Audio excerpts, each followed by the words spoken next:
Hello students, hope you are doing fine. In this lecture today, I am going to discuss the process of replication.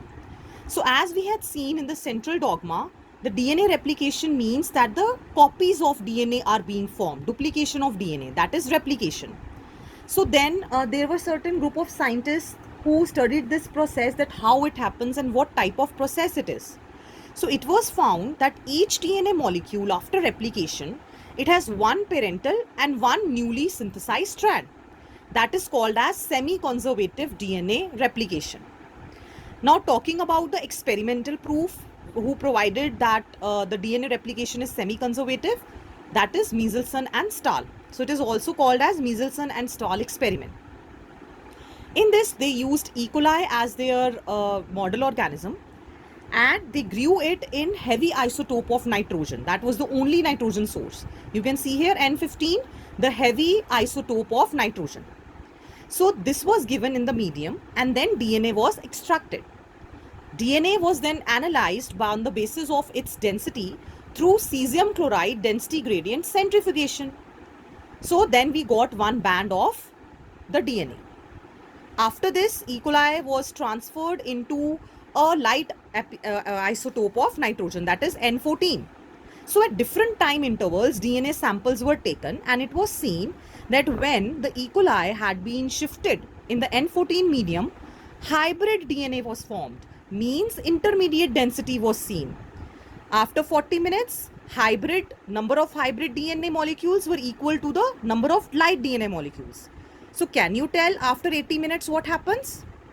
Yes, it should be all become the light DNA, because initially N15 was there in the medium, now it is N14. So as the DNA will replicate, initially one strand will be having N15, another will be having N14.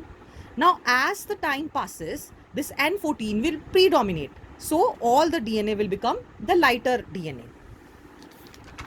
Let us look that there was a scientist Taylor who did the same experiment with beans, Vicia faba, and he used radioactive thymidine instead of the heavy isotope of nitrogen. And similar result he got, that DNA replicates semi-conservatively. Semi-conservative means half conserved, means one strand is parental, another is new. So this is, see what is happening. Initially N15, so the DNA contains nitrogenous bases which has a heavy isotope of nitrogen. So this band was there in the cesium chloride density gradient centrifugation. After it is shift, you can see it is mixture, hybrid band. Then it is N14 only, then it is kind of both. Okay, both bands we got, N14 also and hybrid. Slowly what happens, only this will predominate. So this is showing that one strand is light, one is heavy. So the semi-conservative nature was proven. Now what machinery and enzymes are used in this process? Let us see. A polymerase is used, DNA dependent DNA polymerase, because this will polymerize DNA using DNA as the template. It is highly efficient, as it was seen that it can synthesize 2000 base pairs per second. Secondly, it has high degree of accuracy, means it cannot do mistakes, otherwise mutations will happen. Then energy is also required during replication, that is provided by the deoxynucleoside triphosphates, DNTPs in short, which acts as substrate, means it will be added to the new strand, plus the phosphorus groups also provide energy for polymerization. Now children, if the DNA is long, it has to be opened at some point and then the replication can start. So that small opening in the whole DNA helix can be called as replication fork.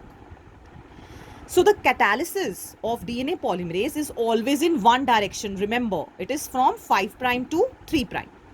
So as we know that DNA is double helix and it is anti-parallel, so the polarity is also different. So one strand is 3' to 5'. So here continuous synthesis will happen. Another strand is 5' to 3'. So here discontinuous synthesis will happen. Later on, the fragments will be joined by DNA ligase. Now replication will not start anywhere. It will start at particular sequences. Those are called as origin of replication, where the polymerase will bind and start replication. So vectors are generally vehicles, children, which are used during recombinant DNA procedures. They also have this origin of replication so that DNA should multiply. In eukaryotes, replication occurs in S phase. If you remember the cell cycle, during the synthesis phase, replication happens. Suppose there is a failure in cell division after replication of DNA, it will result into chromosomal abnormality, that is polyploidy. So there will be a complete set of extra chromosomes, which is biologically not correct. Now lastly, I am showing you the replicating fork. You can see this is open, the DNA helix is open, 5' to 3' and 3' to 5'. DNA polymerase, how it acts is it always synthesizes in 5' to 3' direction. So it will start synthesis here. First, this will be synthesized. So this is called as leading strand. Then you know that this is 5' end. So from here the DNA polymerase cannot synthesize. Yes. So when DNA polymerase sits over here, it starts its synthesis here and then it begins synthesis over here in 5' to 3' direction in small fragments. These are also called as Okazaki fragment, and the strand which is then joined by DNA ligase is called lagging strand.